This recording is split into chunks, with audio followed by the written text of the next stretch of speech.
Hey, architecture firm owners and emerging leaders. Get ready for unparalleled insight into the development of a world-class architecture firm and a worldwide organization driving the digital transformation of the design and construction industry. With Build Smart, the podcast that's changing how our profession operates. We share the incredible stories behind innovation in the building industry with my friend and co-host, Patrick McLeamy, FAIA, former CEO of the international architecture firm, HOK. You know, Yamasaki's office or firm lasted during his lifetime. And when he passed away, I think that was the end of the Yamasaki office. Helmut did not want that. He wanted a firm that would live out and grow beyond the founders. In Season 1, discover the untold stories behind HOK's meteoric rise, from 150 employees in St. Louis to a powerhouse with over 1,900 staff members and 27 offices worldwide. You know, they weren't as polite as the Kojima people. That was just boom. And anytime you have a creditor, whether it's Kojima or the bank, that wants their money, unless you can raise money someplace else, you are out of business. Bankrupt. And hold on tight for Season 2, where Patrick takes us on a new adventure as chairman of Building Smart International, shaping the future of digital transformation in the design, construction, and operation of built assets. Ian Howell, Ken Harold, and I, Ken was my technical representative from HOK. The three of us took a tour of Europe of 5 cities in 5 days. Very busy time. Simply follow the link in the show notes to subscribe to Build Smart now and uncover lessons that will transform you and your architecture firm.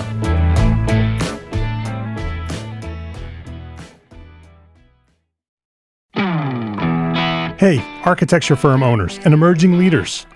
Get ready for unparalleled insight into the development of a world-class architecture firm and a worldwide organization driving the digital transformation of the design and construction industry.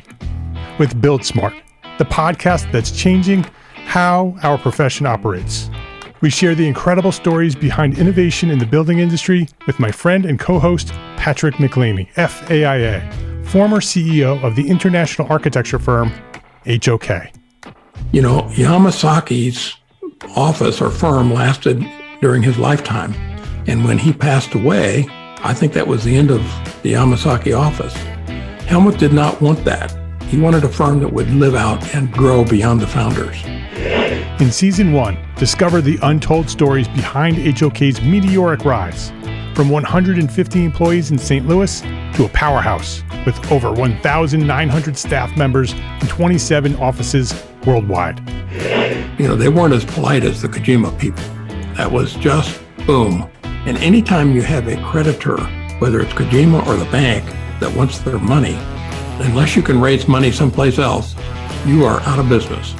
Bankrupt. And hold on tight for Season 2, where Patrick takes us on a new adventure as chairman of Building Smart International, shaping the future of digital transformation in the design, construction, and operation of built assets. Ian Howell, Ken Harold, and I, Ken was my technical representative from HOK. The three of us took a tour of Europe of 5 cities in 5 days. Very busy time. Simply follow the link in the show notes to subscribe to Build Smart now and uncover lessons that will transform you and your architecture firm.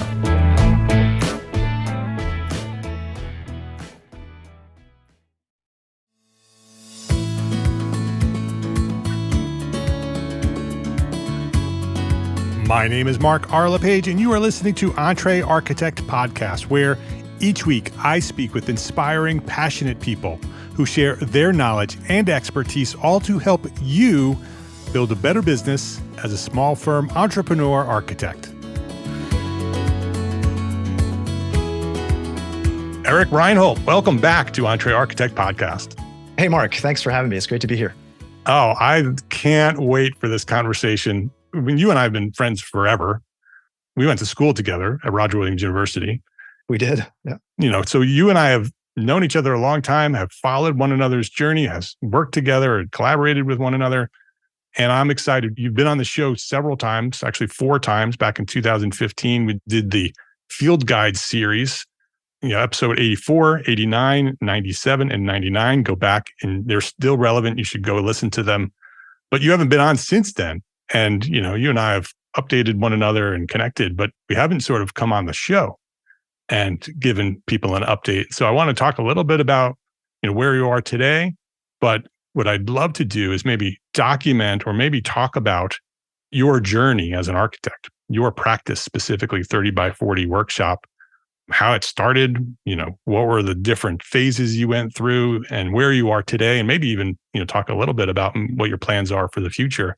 But let's focus on 30 by 40 design workshop and share that story. Good idea? Yeah, that sounds great, Mark. Yeah. Well, let me introduce you for anybody who may not know who Eric is. Eric's a licensed architect based in Maine, the mid-coast island town of Mount Desert Island. You may know Eric as the creator of the 30 by 40 Design Workshop. It's a YouTube channel where since 2013, he's been making videos about architecture, designs for simple modern homes, and he openly shares his process there. Today, the videos are used as curriculum in architecture schools and by students and professionals throughout the world. I highly recommend that after you finish listening to this episode, you should go and subscribe to the 30 by 40 YouTube channel. You can just search it, 30 by 40, you'll find it. We'll also have a link on the show notes. Eric is the co-founder and the co-host of Two Sides of Phi as well, where Eric and his longtime friend, Jason, they share their journeys to retiring early and achieving financial independence. Totally, it's not an architecture podcast. It's about the Phi movement and their process of retiring early, or their journeys to retire early and achieve financial independence. It's a fantastic podcast. I love the conversations that he and Jason have. So you should go check that out. It's also on YouTube, so you can go check it out on YouTube as well. Yeah. And so that's sort of where Eric has been, who he is, what he's been doing. He's been here before. Go check out those episodes. Let's do this, Eric. Let's talk about 30 by 40 Design Workshop. Give us an origin story first. Let's go back before the firm, before you actually decided to, become an architect even. Go back to when you discovered your passion for architecture and share that story to where we are today. And then I want to jump into your firm. Okay. I started off like probably a lot of other architects you and I both know, playing with Legos, building model trains. And I always say that when I was a kid mowing lawns, I would take my lawn mowing money and go down to the local bookstore and buy plan books. And then I would bring them back home and take tracing paper over the top of them and redesign all the plans. So, I knew very early on that I had a strong interest in drawing, and the intersection of, engineering and drawing and art was an interesting space for me to play in as a kid. And I think it was an obvious choice for me to become an architect. I took drafting classes in high school, and I had a very kind of Mike Brady idea of what an architect did. And so for anybody who doesn't know, the Brady Bunch was a show that was on in the 70s when I was growing up watching TV. And the father was an architect. He was a residential architect. And so that was the picture that I had in my mind of what being an architect was, certainly. And is that where you learned what an architect was, from Mike Brady? Or did you sort of know earlier than that? Do you remember when you discovered architecture and what inspired you?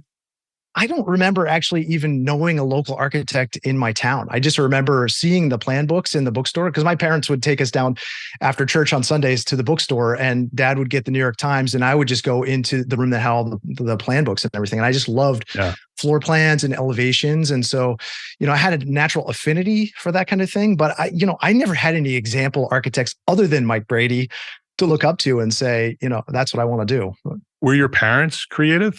Was it just innate that you wanted to go into that back room to find those plan books, or was there something that sort of got you to that level of creativity where that was the thing that got you excited?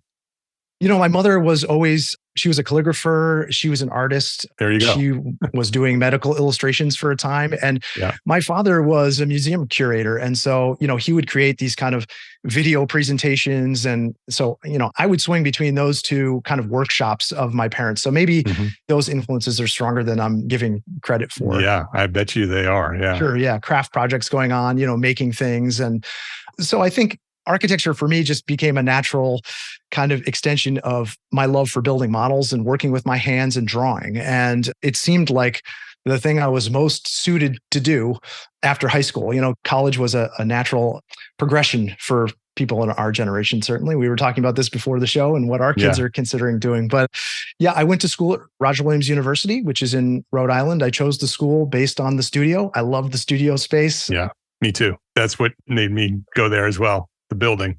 Yeah, it's right on the ocean. I mean, it's a hard place not to love. But I think I went into architecture school with a pretty naive idea of what architects did, obviously. And when I got there, I just discovered that there was this whole depth to the curriculum that I just had no idea about, history and theory and tectonics. And, there was, of course, all the drawing and the model building that I expected, but it was different than what I had anticipated. And of course, when you graduate from school and I started my internship, there's another shift, another, surprise as you get into the field and you realize how little you know. You think you're a hotshot designer coming out of school, and then you step into the field and day one, the contractor's telling you what you don't know. And you start to realize that over time. After school, I ended up working for a number of different firms, and we were mostly doing large scale projects, commercial, educational, institutional work, which I didn't have a real strong love of. My wife took a postdoctoral fellowship where we live now on this tiny island off the coast of Maine. It's a pretty unique place, but there's a world-renowned genetics lab here. And she took a postdoctoral fellowship there. And I went to work for a residential architect, which was kind of my dream. I had always wanted to design kind of high-end homes, the kind of Mike Brady coming full circle. Designing homes was what I always wanted to do. And, I started working for this award-winning firm and I loved it. I mean, I just fell in love with working with clients one-on-one, working with, builders and craftspeople. And just, it was an amazing indoctrination into that love that I had of architecture from when I went into school. And I knew that this was a great place to do that. This is a place where people build second and third and fourth homes. They have budgets to do that. And I felt pretty lucky to practice with them. There was a recession in 2008 that kind of ground to a bottom point in 2012. And the firm I was working for, they had to make some, pay changes. And that was the point at which I decided I was going to set out on my own and really, kind of take control over my own professional destiny. And that's when I started 30x40 Design Workshop. So 2013 is when I started there. And, it's 10 years old this year. So yeah, congratulations. Yeah, thank you. I think it's easy to connect the dots looking back, but I certainly couldn't have planned it this way. And I know you and I are going to talk about the kind of different phases of the business, but yeah, that's kind of my summary. Yeah. And that's why I want to talk about this is the 10 years, right? So started it from scratch. You started the YouTube channel at the same time, around the same time, a little bit after launching the firm. And you've documented a lot there. And so you can go back to all of the videos. They're all relevant, right? They're all sort of documenting your journey. But I would love to sort of talk about that. Let's jump into 30x40 coming out of the recession. Did you say you lost your job or you left the job? I made a very conscious decision. I mean, this is the launching point for anybody's firm. I held this idea of wanting to start my own business, like this little trophy. I used to kind of trot it out at family gatherings, like, I'm going to start my business at some point. And I used the kind of pay cut. So the firm basically said 20% pay cut for everyone. You can either take that one day a week that we're not going to pay you for and invest it back into our business, or you can seek work out on your own and, try and build up your own stable of projects to make up for that income. And I basically said, this is my chance. Yeah. It's now or never. Because I was feeling like the paycheck from that business was going to be, it was a sure thing. But in that moment, I realized it's not a sure thing. I need to take control of this. And so I think for a lot of people, keeping the dream is something precious. But I made that choice to step out on the risk spectrum and start the business. And, early days, if I think back to these kind of different phases of the business, the earliest phase for me was all about saying yes. And that just means, when you're first getting started, every project that came along, I was saying yes to. It didn't matter what it was. It was, renovation 2 hours away. It was a developer project in town, mixed use, whatever. And I think, a lot of people hear this advice that you have to say no. And that's pretty common in kind of entrepreneurial circles, be very careful and choosy with what you say yes to. But I liken this to kind of like scratching lotto tickets. In the early phase of the business, you don't know which ones are going to be the winners. So you got to plant a lot of seeds. You got to do a lot of watering, cultivating and weeding, and really, say yes to all of these things, because the couple of things that I said yes to, I realized I really didn't want to do those things. And what I found in this kind of early phase was I was professionally trying to emulate the other businesses that I had worked in. So I just left the firm and I was like, oh, I'm just going to make that, and what I realized was those things weren't really necessarily making me happy. Designing a business in someone else's sort of style, or, what they chose to do, trading time for dollars, wasn't great for me professionally. And I think there are different dimensions to each one of these phases. If I think financially, if I think about what it meant, to operate my own business, I was very afraid I would not be able to put food on the table. So I was running lean startup principles right from the beginning. Everything was a MVP. Everything was a minimum viable product. I wasn't spending money where I didn't have to. I was reusing laptops. I was scrounging for paper. If I had to get something plotted, I'd send it out. And all of these lean startup principles, I think, are great for early days of the business. But you'll see as we kind of get through these other phases, if you carry those things forward, they don't always serve you well. I was working hard to kind of build a runway. Every client check that came in, I was fortunate enough that my wife was working and she was able to support the family through those kind of, bumpy times. There's a lot of lumpy income coming in as a small business owner, but I worked hard to build a runway so that I wouldn't have to go back to working for somebody else. So the financial dimension is precarious in those early days. And then if I think about the kind of personal dimension, it's like you have all this excitement and the energy, and I'm a very driven person. I was excited to kind of play business, if you will. But it also came with working a lot of long hours and some personal friction in the family, because I'm so focused on building this business and I'm choosing to neglect other relationships. And so, I think it would be false narrative for me to say it's all been rosy from the beginning, because as I was talking to my wife about this, the early phases of the design, when the business turned 10, talking about these early phases of business, she's like, don't forget what it was like. You were working in the corner of our living room, and every time, you'd take the night off and sit on the couch to have dinner or whatever, you'd be staring at that drafting table in the corner. And it's like this thing that's always looming there. And it does cause a little bit of friction in your relationship. So something to pay attention to for those who are earlier in business. And you're so focused and so determined to make it work that you basically do sacrifice so much to make that happen. And so that's good advice. Absolutely. And you just assign so much of your personal worth to the success of the business. And it's hard not to do, I have to say. And it's hard to remove that idea from the success too. At least it was for me personally. I'm putting all I have into this. And if it's not successful, it means I'm a failure. And, I think as the business grew, I learned to disconnect those things, but it's a challenge for early stage. Yes. And it's all through every phase, right? It's always there, that identity, that link between you as a person and the firm and its success are so linked when you're an entrepreneur. For sure. All the way through, even today, that if you're so determined that it's going to continue to succeed and continue to grow into what you hope it might become in the future.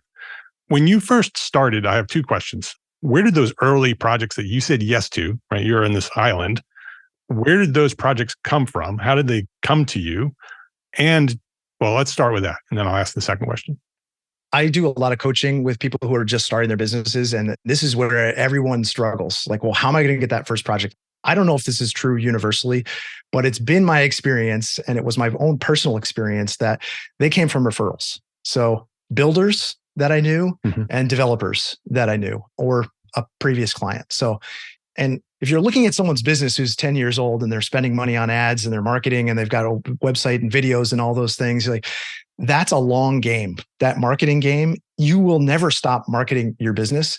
But when you're first getting started, the marketing effort takes so much work. It's like this big flywheel. You're just continuing to add and add content and create new things and try and create value for people.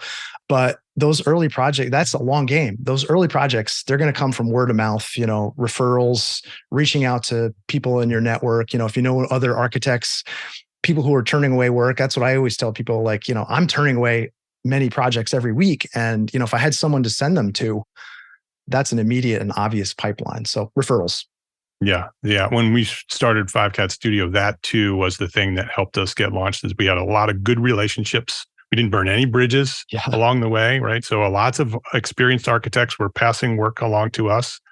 Lots of contractors from previous jobs. We made the world know that we had our own firm and that we were looking for work. And so it came from everywhere.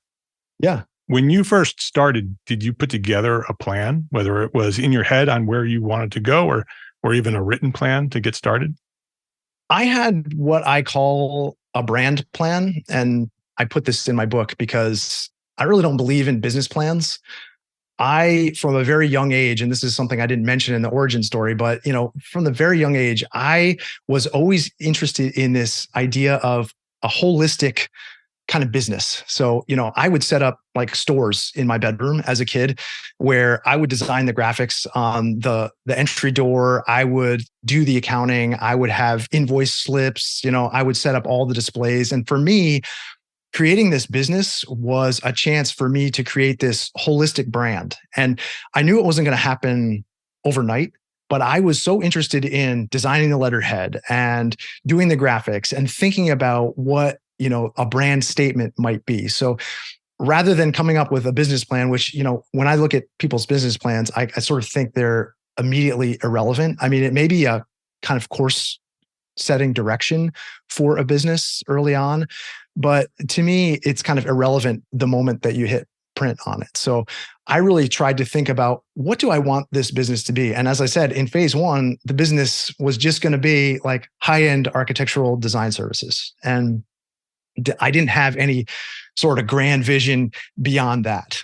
So I mean, the thing about building a brand is, you don't actually get to say what it is. You can sort of shape it and mold it and create content and try and make it look like you want. But, it's actually the people who are consuming your brand and people coming to you who get the final say. They get to say, when I think of 30 by 40, this is what I think of. Like when I ask you that question, you probably have something that comes to mind that you think of. And it's all in your head. I can try and control it, but building a brand to me seemed like a bigger project that I could then kind of lean into and design long-term rather than a business plan. So the brand was there from the very beginning. The idea of what you wanted to create was there from day one. It was, yeah. And it evolved over time, but I was always interested in that. And I was always following people like Tim Ferriss and Gary Vaynerchuk who, had very strong ideas about branding. And obviously, I'm really interested in some of the superficial aspects of branding, packaging and graphic design. That was always kind of an interest of mine as well. So, that helps too. It's something that over time, I've just tried to insert more and more into my design practice. Like I'm interested in designing the graphics on the title block. That's an interest of mine. And all of these little pieces kind of contribute to the brand. But yeah, it's a fun design exercise for me. 30 by 40 Design Workshop YouTube channel starts in spring of 2013. Was that part of that original brand plan, or was that a result of starting? Yeah, that was my attempt to not only kind of try and monetize the business because I knew you could earn ad revenue. I went into starting a YouTube channel thinking, I'm going to make mad money. I'll build up a big YouTube channel and I'll make mad money on the advertising revenue on the back end. So, and I had some early proof of concept with that. I think I wrote in my book, I made 9 cents on a video from advertising. The first time I made that, I brought it to my wife and I said, proof of concept. This is possible. I mean, it's so silly to look back on that, but really, that was part of a whole suite of experiments. I was writing for House. I was writing blog articles. I was publishing content based on the articles I was writing. I was trying a whole bunch of different things, Mark, and I was designing plan sets and I was even making furniture in my basement to try and sell on Etsy. It's that idea of kind of throwing out all these seeds and then seeing which ones kind of germinate. And then I realized pretty quickly making furniture, when someone places an order for furniture, it's me spending my time to go in the basement and make the furniture or cards. I did this with cards. I'd ship the things out and they would get damaged in the mail. And then it's this whole customer service thing. And I was doing it for, effectively a penny an hour or something ridiculous, but it's part of this kind of ethos of experimentation, I think, that I was building, that I wasn't afraid to try new things. And in part, that early phase of the business is like, well, I'm kind of desperate to earn some income. So what are all the ways I could do this? And I was following Tim Ferriss and Pat Flynn and probably all the same people you were. I was listening to your podcast. I was just like, entrepreneurship started becoming really appealing to me because, entrepreneurship is kind of this different sort of lens to look at business through. You're looking for streams of income and revenue, and then trying to build a set of scalable processes around that, and I can't pretend that I had like this light bulb moment, like, oh, this is what the business is going to be next. But I was slowly moving from phase 1 into phase 2, which is like entrepreneurship is really a way for me to preserve all the things that I love about practice. I love designing homes for people. I love that personal engagement. But what I can't do is work with 5 different clients at the same time. Like if I want to have a sole proprietorship and just self-direct here without a big team of people, I can't have this many projects in my orbit because it's just driving me crazy and it's making my personal relationships terrible. And financially, it's fine, but I can't see a way of getting beyond where I'm at without raising my rates. So phase 1 is about saying yes and experimenting, is what I'm hearing you say. Yeah. Right. It's about trying all these different things. I have all these interests. I have all these ways of making money, all these different ways as an architect to be successful. Let's try everything I'm interested in and see what works. Right. So it's almost like a laboratory. Like phase 1 is the lab. You're out there trying everything, seeing what works, saying yes to every opportunity that comes in. And then at some point, you're doing that for several years. You realize, all right, this isn't sustainable forever, right? And there are some things that I really like to do, but there are some other things that I making money doing, right? And so you start putting the pieces together, right? The puzzle starts coming together. So for you, how long did phase 1 last? And when did you realize that you were moving from phase 1 to phase 2? And I know that's we're all connecting dots backwards, right? There wasn't like, oh, we're moving into phase 2. We're looking at this looking backwards, but there was a moment in your story where you realized I need to make some changes and make some decisions, which is that transition. How long did it take you to get to that point? Yeah, it's all a little bit fuzzy, but if I had to put numbers to it, I would say the first kind of 2 to 3 years were really those phase of experimentation. I've got a bunch of projects that are getting built, and you won't see in my portfolio those projects from those early years because it's kind of putting food on the table, and they're not glamorous projects. And, that was very intentional of me because as part of building the brand, I don't want more of those projects. So I'm not going to put those projects into my portfolio. So a couple of years, right? 2 to 3 years. And I did have this kind of, as I said, when I was really thinking hard about how to scale my time, and I had a couple of projects where I just had a really miserable client experience. And I thought there's kind of this budget zone.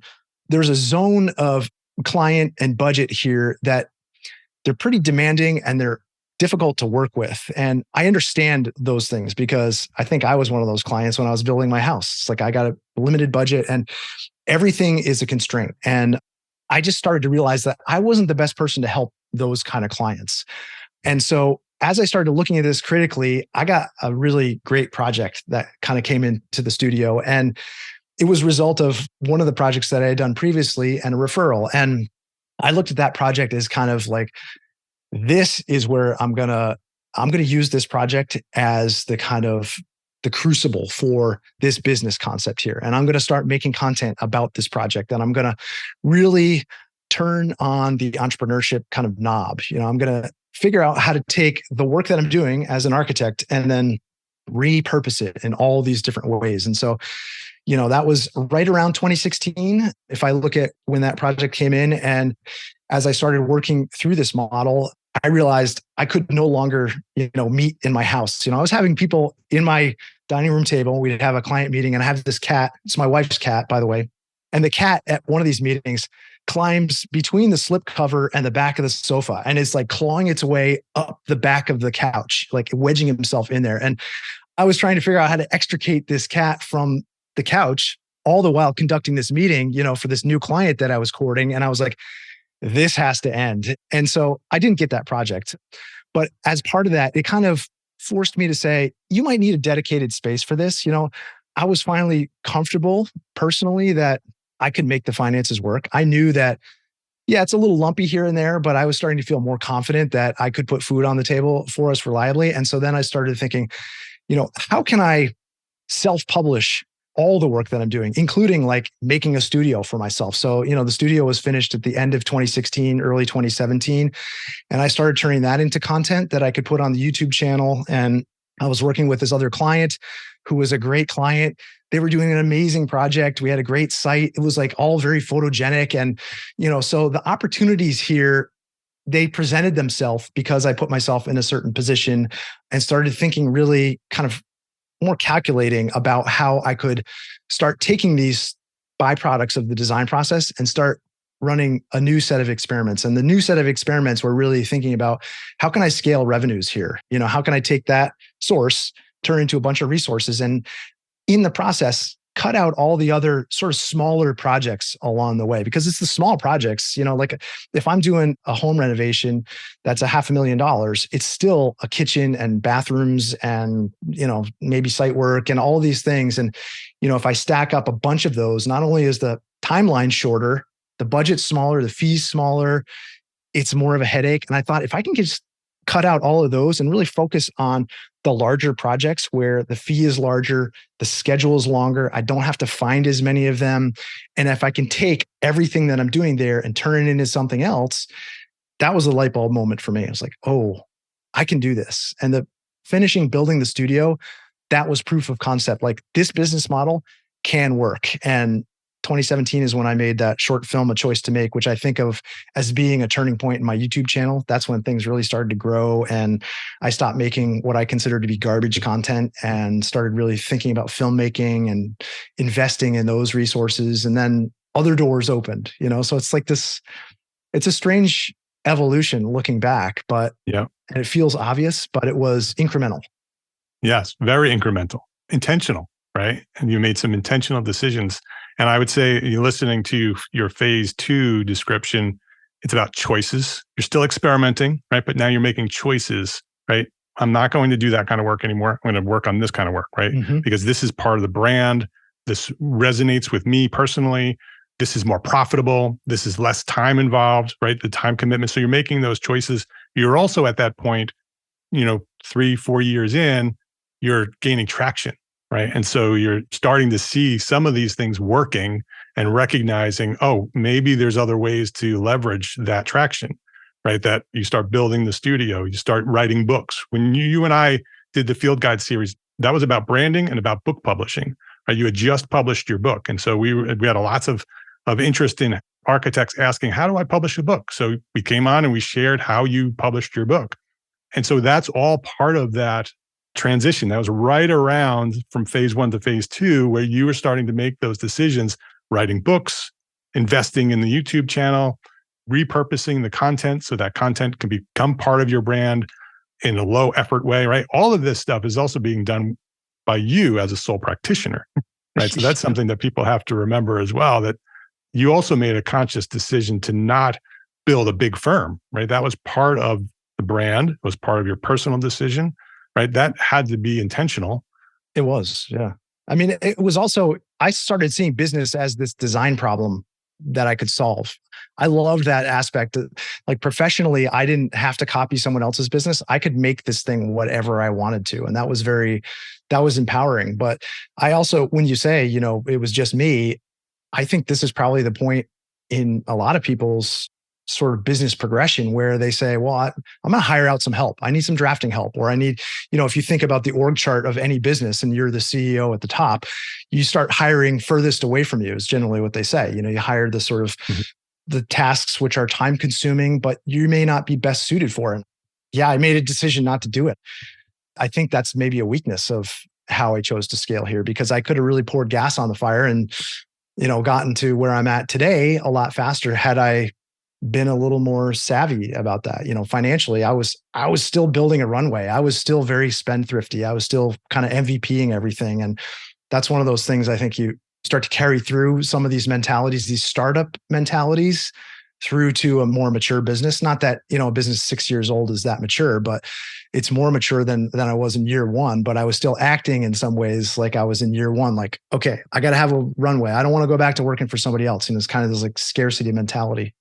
Yeah. But that also allowed you to do what you did, right? That if you had to take your brain power and your resources and focus that on building a firm Mhm. that had people in it and managers in it and multiple projects with multiple people and multiple clients, you would not have had the time and capacity to start building the YouTube channel and writing the books and publishing the books and building the brand that you had in your mind. And so there was a conscious decision that this is what you wanted to do.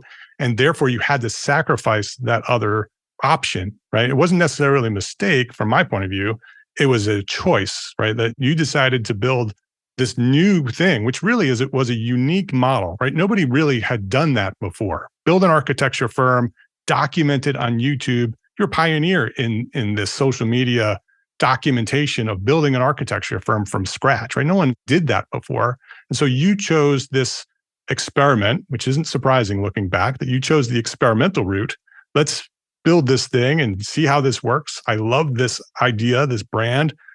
Or I could build this traditional firm, right? Leverage what I've built to this point and build a traditional firm. You chose the entrepreneurial route and to build this thing that no one's built before. Yeah. I remember feeling conflicted about not having this big portfolio of work. When you first start out, you're like, oh, I need a portfolio to send people to, and there's obvious needs there. But as I got to the kind of middle phase of the business, I was starting to question that. I was like, well, if I'm going to choose larger projects that take a year or two to build, which they kind of do around here, over a 25-year career, maybe that's 50 homes. Okay. And that's not a lot of people.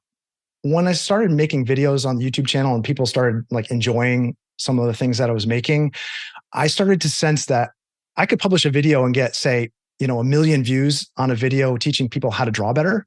Mm-hmm. That was so gratifying to me. It was completely unexpected, and it wasn't like this grand plan from the beginning. The grand plan was, hey, I'm gonna earn a little extra money. But the thing that I uncovered in this phase of the business was there's a lot of satisfaction that I get out of helping other people and helping a mass of people, like the people that I couldn't serve from a client perspective that had a lower budget, that I wasn't best suited to serve. I could now serve them by showing them like an ideal process, like working with this one client, we're designing a lighting plan. I can show you what that's like and how to choose lights and what that process might be like. And some people who are looking at that video and saying, I could never do that, I should hire an architect, that sends them to an architect. Maybe it's me, maybe it's exactly. Else. Or the person that's looking at that saying, I could DIY this, they say, oh yeah, all I need to do is, these 5 things and I can make a better lighting plan. So to me, that was a great kind of side benefit of this that was unexpected. Let's take a quick break to say thank you to our sponsors for their support of this episode. Accurate data is crucial, especially in today's business environment. Outdated and inaccurate data leads to turnarounds, delays, and rising costs. With supply chain and staffing issues, these costs and delays can multiply. That's why a resource like ARCAT.com is so important. ARCAT works with manufacturers to keep their data up to date and accurate, and offers it to you easily, accessible, and free. Use ARCAT's powerful search engine to find what you need fast and download it right there on their site without needing to pay for anything. It's free. You don't even have to register. So go try arcat.com today. That's ARCAT.com. Unlock your full potential as an architect business owner at EntreArchitect Network. Since 2013, EntreArchitect has been the premier membership community designed exclusively for small firm entrepreneur architects like you. Join a vibrant community of like-minded professionals and gain access to a wealth of resources, mentorship, and support. From comprehensive courses to expert guidance, EntreArchitect Network equips you with the necessary tools to thrive in your career. Master business strategies, enhance your marketing techniques, and excel in project management, all while fulfilling your continuing education requirements along the way. Break free from the isolation and connect with a supportive network that understands the unique challenges that you face as an architect business owner. Whether you're a startup architect or a seasoned professional looking to make a difference, join us, and we will help you elevate your career, boost your confidence, and unlock opportunities for your architecture firm. When our community of entrepreneur architects is linked and leveraged as one, there's no limit to the impact that we can have on the world. Visit EntreArchitect.com today and become part of our thriving network. Unleash the full potential of your architecture business. Join EntreArchitect Network today, the premier global business organization for small firm architects. Learn more at EntreArchitect.com.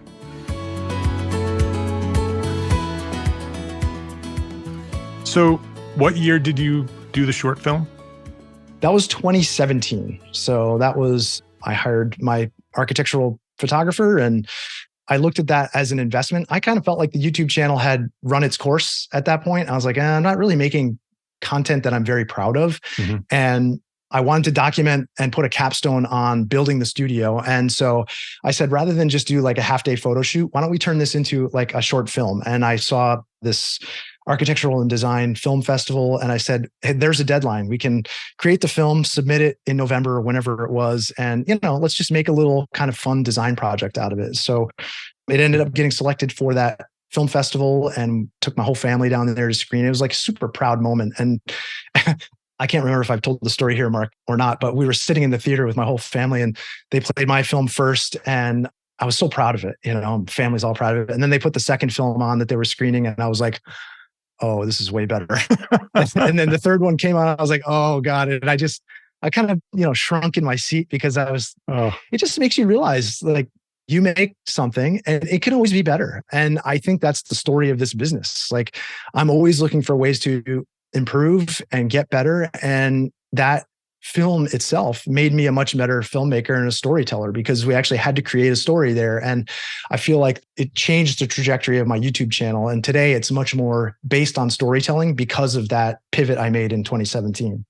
Yeah. And you could see it in the content, right? That it was really good content before that, but you saw a commitment shift, right? You went all in with that film. And from that point forward, you're like, I'm not going to publish weekly or whatever you were publishing earlier.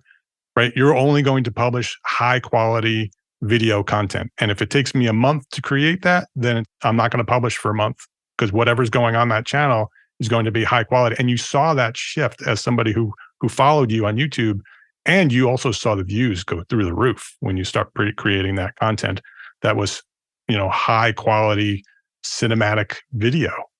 Yeah. And it felt personally really gratifying to be able to do that. That felt like another vocation that I just invented for myself. And it was a great blueprint for the business moving forward because, it opened up the world of photography to me. And, obviously the more views you get on something, the more it's going to earn and you get more traction and you can help more people. And it's the great thing about social media. When you get it right, it does all the work for you. And, those marketing efforts in the early days, I couldn't have created those short films that, I was making in 2018, 2020. And today, I couldn't have made those when I first opened the business. It's that Ira Glass. I don't know if you've heard Ira Glass talk about this, but, your tastes, when you're first getting started making things, your tastes far exceed your ability to create those things. And so, inherently that what you're making is just like, it's not that good. It's not as good as it should be or can be. And I don't know that I'll ever feel content with the way I want it to be or know it could be, but it's gotten much closer. The resolution of that conflict has become much closer. And you have to go through the work and the commitment and the dedication in order to get there, right? Even knowing that it's not as good as it could be, you have to go through that process to get to the point where it is as good as you want it to be. And maybe it'll never get there, but it'll always continue to improve if you commit and keep going.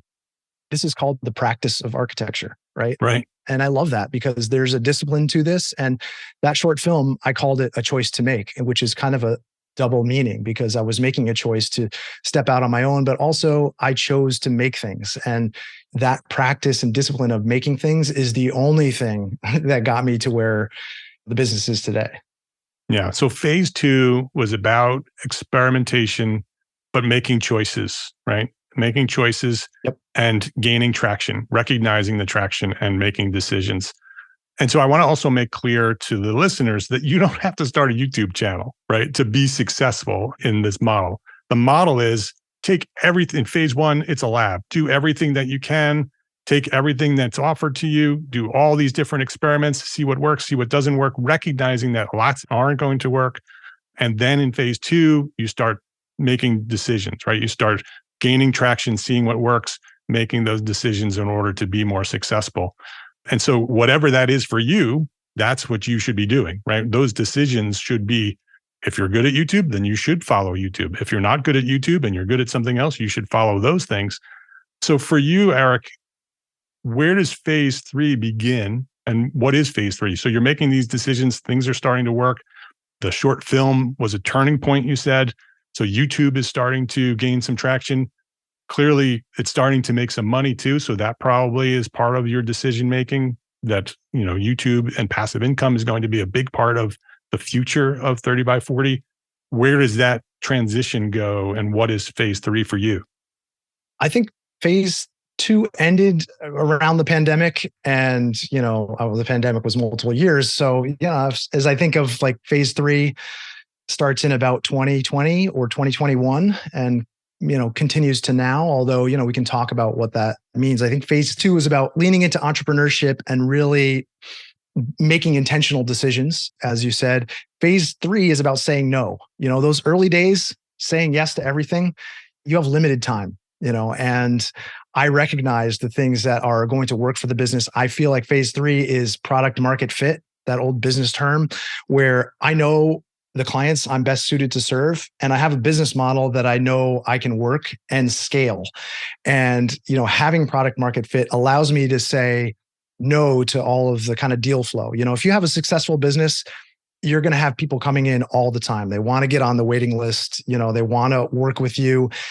With a YouTube channel, you have advertisers coming, brands that are coming, wanting to work with you, people wanting to send you things. And, there's all this kind of attack from all angles. And if you get to this point and you can't say no, you're going to be completely overwhelmed and you're not going to enjoy all of the intentional decisions and the business that you designed that got you here. And so I think this is the point where, that advice of learning how to say no is going to be the most important to people. And, I do a lot of saying no right now, and that clears the decks for me. That creates the white space for me to lean into the things that I'm most excited about and most encouraged to do. And, a lot of that are kind of pet projects. If I can afford to take a project a year and really just work through that at a real fine level of detail and know that I have a waiting list filled with people that I can transition to next. It's all very comfortable. And I don't know if everyone who's had their business operating for 10 years feels this way, but, I feel like I'm finally at a point where I can spend money to earn money. So, I'm starting to work with a remote team. I've hired a team of people to start helping me. And, people probably got there sooner than I did in my business. This is the first year I've ever hired a group of people to help me. And I can see the value in that. I'm starting to invest in the business. For a long time, phase two, I built this massive runway because I was so afraid to have to go back to work for somebody. And now I recognize how foolish that was, and so I'm using those funds to invest back into the business. Advertising, this is a great time to start using advertising dollars. I talked to, like I said, I coach people. I was talking to somebody who's just started their business, and we were kind of recapping next actions, and they said, yeah, I'd like to start spending some ad dollars. And I'm like, this is the wrong time to spend ad dollars. You need to build up your portfolio of work, build up your content library, because you're just going to send ad dollars to an empty website. What's the point? And I feel like that's the hard work, is doing all the things in those first two phases. This is where you probably have more money than time, and you can start investing back in the business. And it's been great kind of connecting with other people who have been impacted by the work. If I was trading a portfolio of work for one of impact, this is the time when, those things are starting to come back. I get to see success stories, other people who are making content now and having like massive success, like my friend Henry Gao. I don't know if you know him, but I do. I don't know him personally, but I want to. Yeah, you should have him on the show. I mean, he's an entrepreneur at heart. Yeah, he's taken my course. He and I have connected. I've done some coaching for him, and we have this kind of little mastermind. And it's amazing to see those things kind of come to fruition, because I don't have that as a portfolio piece to put on my website, but it's so gratifying to see how that ripple effect impacts his family and others going forward. People starting businesses. I mean, starting this business has been completely life-changing and so much more than I ever could have anticipated. And I think that's the thing I couldn't see when I was, first stepping into this in 2013, that all the doors that it would open. You've impacted millions of people through the choices you've made, right? And so, yes, you sacrificed that big portfolio, and you said that maybe even that was a regret that you'd never built that big portfolio. But the impact that you've had on the world through millions of people watching what you do and educating them about architects and what architects do is such a service to not only our profession, but the world, for them to understand what architects do, right? And you would have never been able to build that if you had that big portfolio. So thank you for making that commitment and doing the work that you do. Yes, likewise, Mark. I mean, you're doing the same thing. You gave up your practice and you are doing this now, and you're educating others and helping professionals. And I mean, I don't know how you feel about it, but I can't imagine having this large portfolio of work would ever exceed the feelings that I get from seeing someone else succeed in their own business. Like, that is just, it's amazingly inspirational to me. I love that. I agree. I call that my fuel. That's what keeps me going. For people to understand how I got to, this is episode 534 of the podcast. Wow. That fuel, the fuel to do that is that gratification, right? That impact that people come back to me and say, thank you, right? Or I made these decisions and now I have this because of something I heard on your podcast. Incredibly gratifying, and is the fuel for me to keep going and to make the sacrifices that I needed to make in order to continue doing what I'm doing, because I've made, just like you, have made some very specific conscious decisions that are hard decisions to make. But you have to, in order to do what you're doing, you have to do that. So phase 3, as I listen to you talk about phase 3, I hear focus and scale. Focus and scale, right? You're starting to say no in phase 3. You've done all that experiment. You've started to gain traction. You've made those decisions, made those choices. And now you're taking those 2 or 3 or 4 or 5 things that really work and really are the things that you want to do for your legacy and scale them up, right? Scale them up in impact, scale them up in your team, right? So now you've focused, brought all of those opportunities down to just a few, focused on the things that work best, and then scale those things up.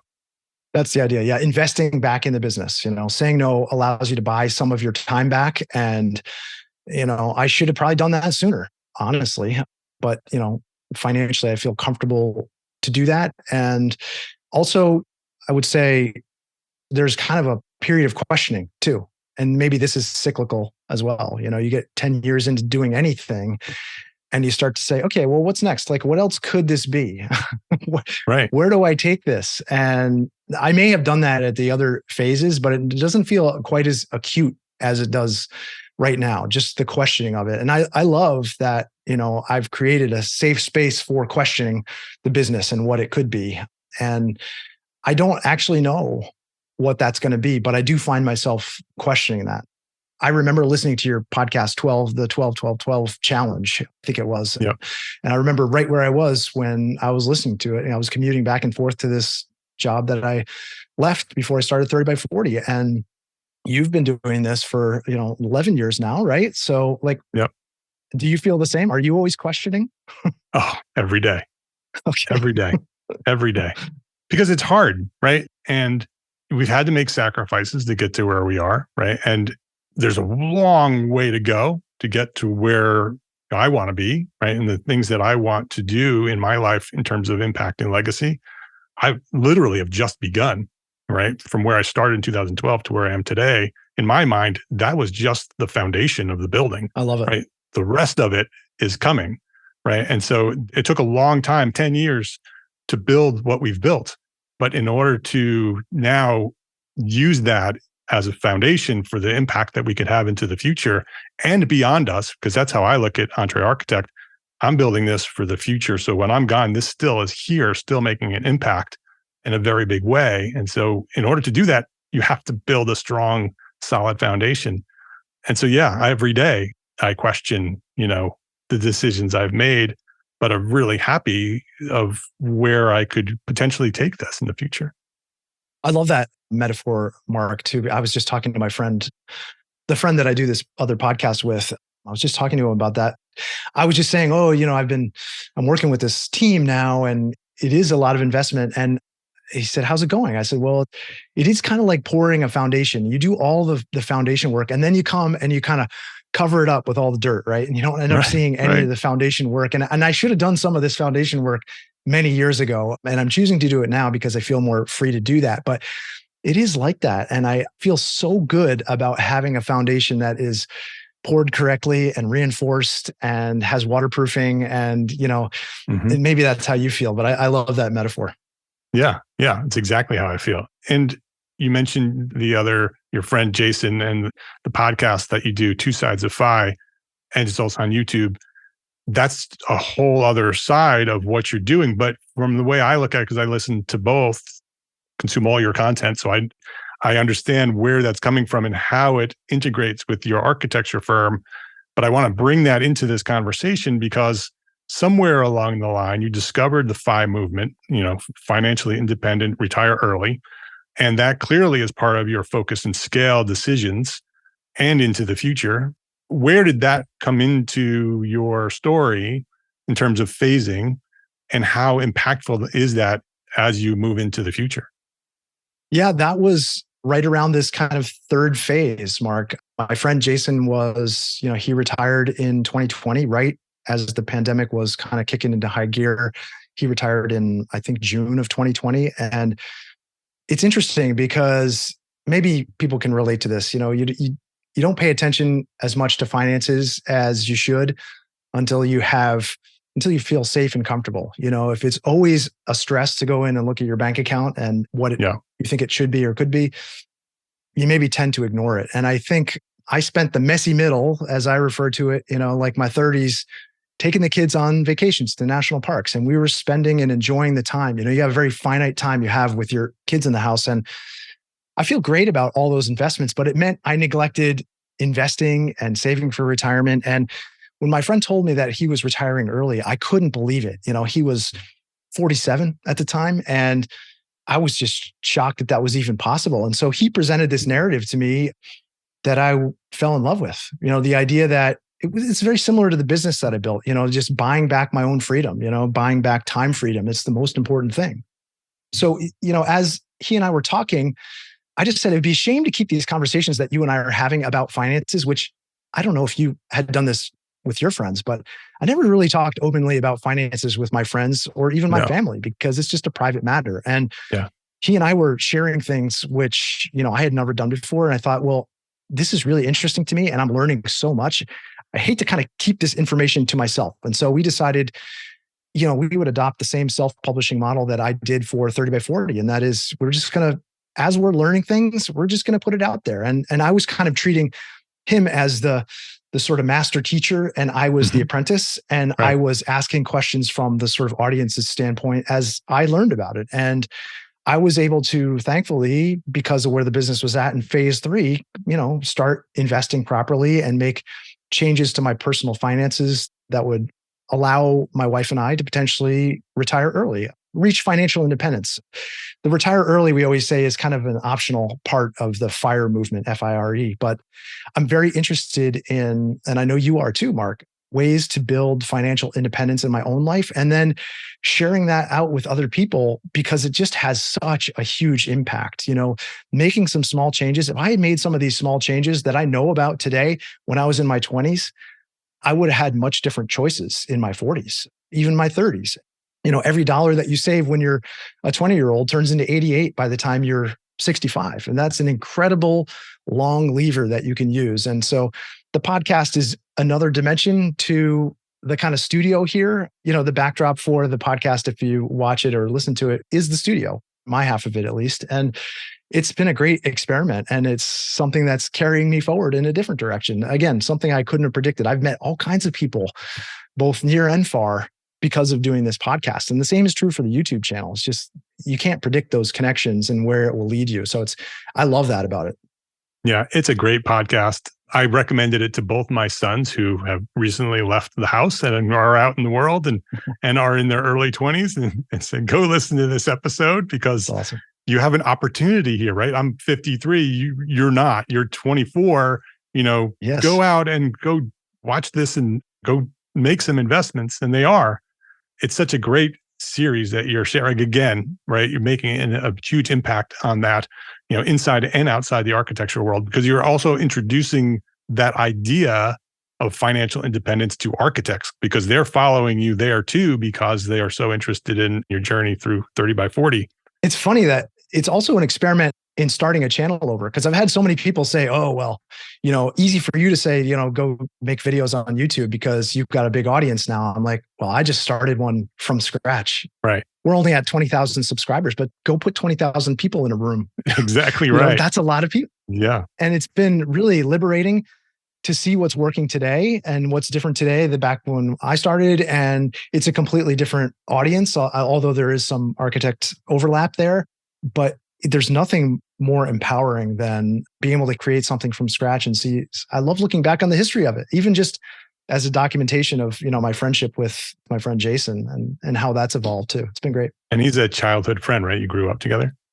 Yeah. He and I met in the 8th grade, and we were shooting rockets off in the backyard together, and split ways for a while. When we were in college, I was the best man in his wedding. He was the best man in my wedding. So yeah, lifelong friends. And this has been another great dimension for us to connect on. We've just went out to California to celebrate our 50th birthdays together. And so he lives on an opposite coast. So we're pretty far away, but we're more close than we've ever been. And, to unite people over something like finances, which is not often talked about, which is often kept in the back room, it feels great to open the door and tell people, give people solid advice and to not be afraid of it. I don't know about you, but I have a lot of friends here who I've opened the discussion with, and they're afraid to talk about it because they don't have anything saved. And you're going to retire at some point. So you got to have a plan for it. And I know architects want to work until their last dying day, but you still need a plan for being financially solvent. Yeah.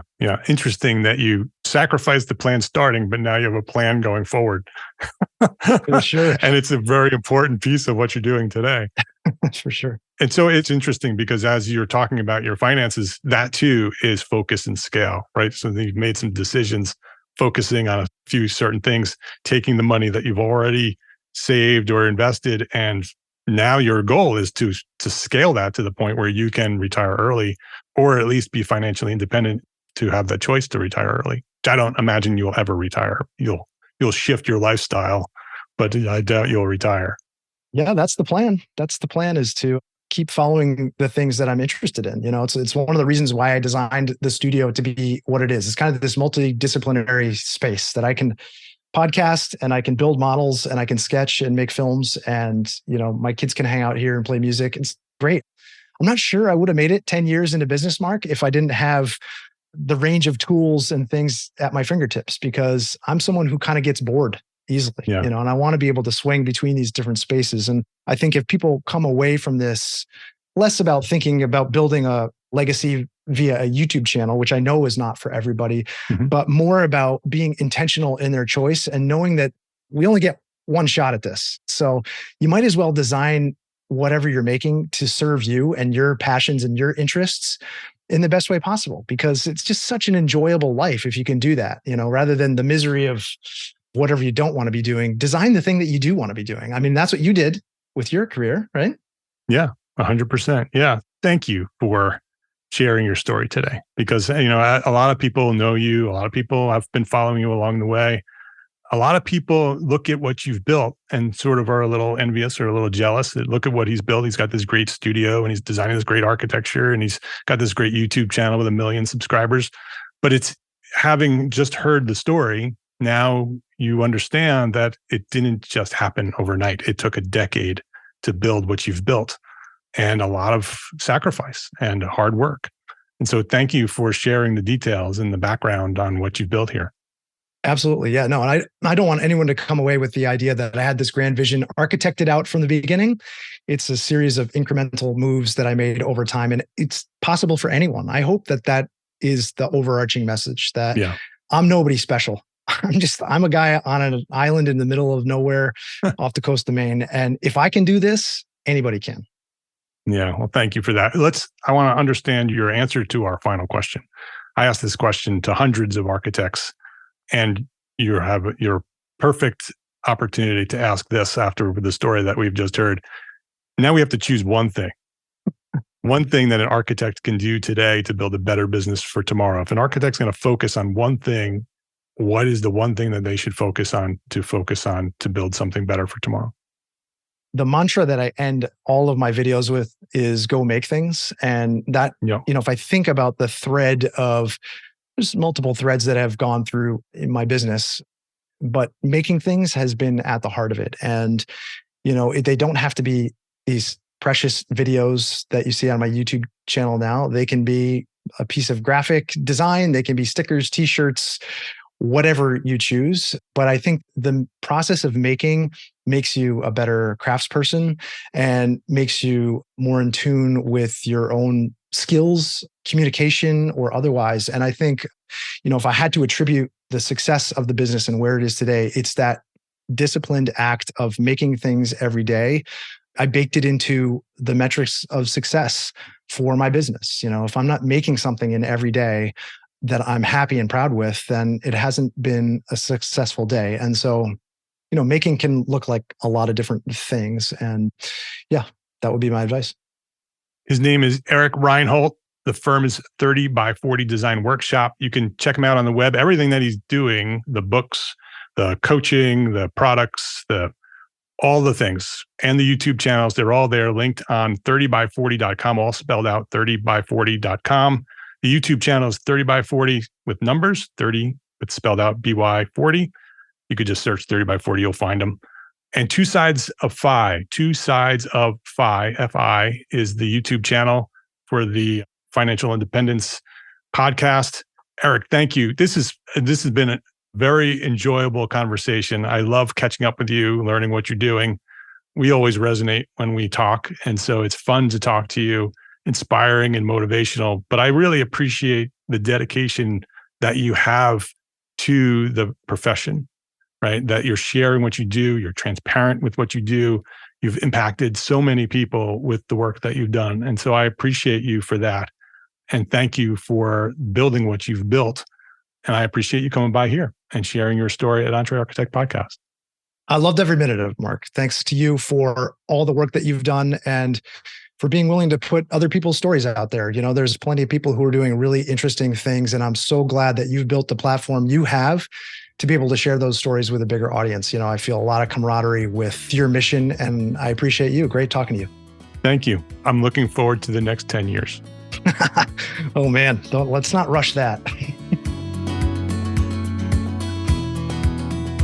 If you liked this episode of EntreArchitect Podcast, please share a 5-star rating, write a quick review, and share a link to this episode with a friend, because that is how EntreArchitect has grown to serve thousands more architects just like you. By sharing a rating, write a review, share a link to this episode with a friend. I appreciate you for that. Thank you to all our sponsors for this episode, ARCAT and EntreArchitect Network. Links to sponsors and all the resources we discussed today are available at the show notes for this episode and every episode, found at entrearchitect.com/podcast. EntreArchitect is a member of the Gable Media Podcast Network, the next evolution of interactive media and resources for the AEC community and beyond. You can now earn continuing education credits for listening to this podcast. Select episodes of EntreArchitect Podcast are approved for AIA continuing education credit. Learn more about our new Gable Members program at gablemedia.com/members. That's GABL media.com/members. Thank you for listening to this episode of EntreArchitect Podcast. My name is Mark R. LePage. Love, learn, and go share what you know.